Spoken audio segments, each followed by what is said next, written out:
how to read an RFP. This is the topic of today's.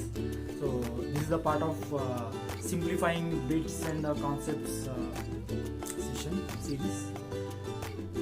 So once we receive RFPs, you may be working on in your own organization specific to your own offerings. So you will get to know about the RFPs coming from different organizations and specific to your domain.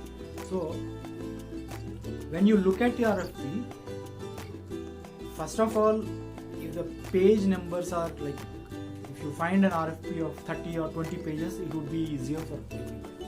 So if you find an RFP of 300 and 400 pages, usually bid managers feel panic in such situations. So there is a way of reviewing the RFPs very easily. Thing is, RFP has lot of information related to the information about the company. Like company means the customer. They introduce themselves in the RFPs. So we can read, you can lightly read. You don't have to dig into that and do some kind of research, because we don't have to respond to that content. The second part would be the eligibility criteria, pre-qualifications, where they those are very important to bid managers. So they have to be read very keenly.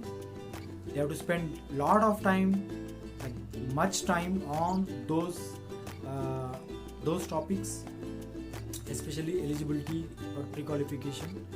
And next, the technical content. They say what is the technology required and what is the project timelines. So many technical, the scope of work related content would be there in the RFP document.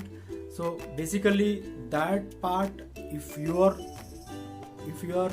not a technical guy, then you must be aligned with the solution architect will be aligned with this particular bid. So that scope of work would be part of like it would be a responsibility for that technical guy.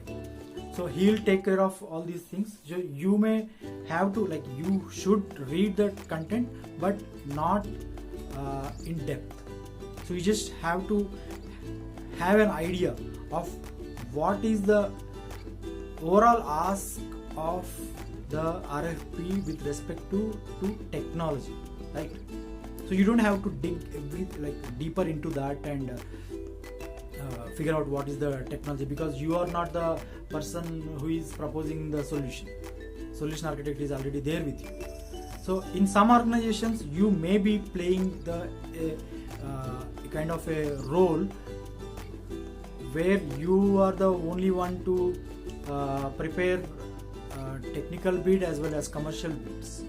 So there you need to get into that and read fully and in depth. Okay.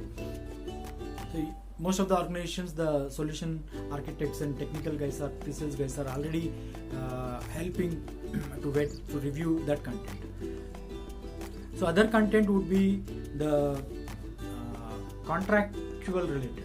Contract means agreements, sample agreements, sample forms kind of thing, and related to those are completely related to legal aspects.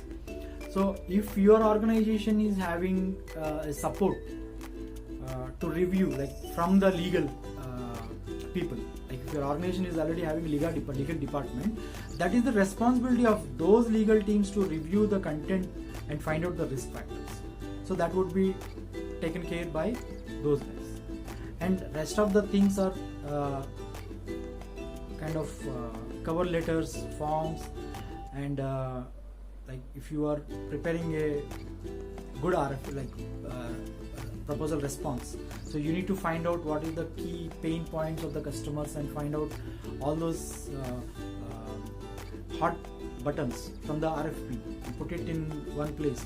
So the review would be different when you go into the RFP with a mindset of finding win themes.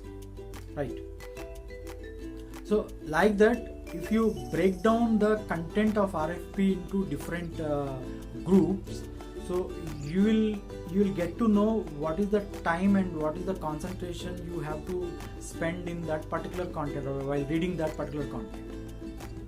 Okay, so I would suggest segregate and take the help of other stakeholders and assign those sections to the relevant departments. Otherwise, full tenders, if you want to read, it will take a lot of time, and I'm not sure you will understand each and every point written in RFP, because the RFP itself is written for different departments.